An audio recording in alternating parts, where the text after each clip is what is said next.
Now we'll talk briefly about the interpreter design pattern. It's not a design pattern that's in everyday use for reasons you'll see in a moment. It makes big demands upon you, actually, if you want to implement this design pattern. This design pattern says that if you're given a language, you should design an interpreter for that language. In other words, this is sort of like create your own programming language. So, as you can imagine, this is a substantial requirement, and therefore this design pattern is not in everyday use. You'd have to create a formal grammar specification for your language, such as something like this. This is a grammar specification language, which considers expressions as combinations of commands and repetition factor and a sequence of other commands to be executed. And so you could view the interpreter design pattern as schematically as something like this. We have expressions and commands and repetitions and sequences, and you interpret each of those.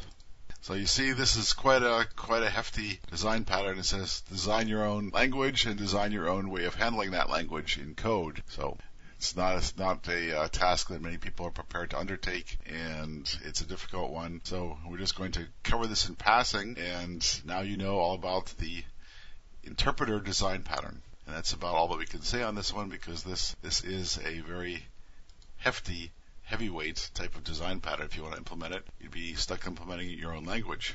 So that's the interpreter design pattern.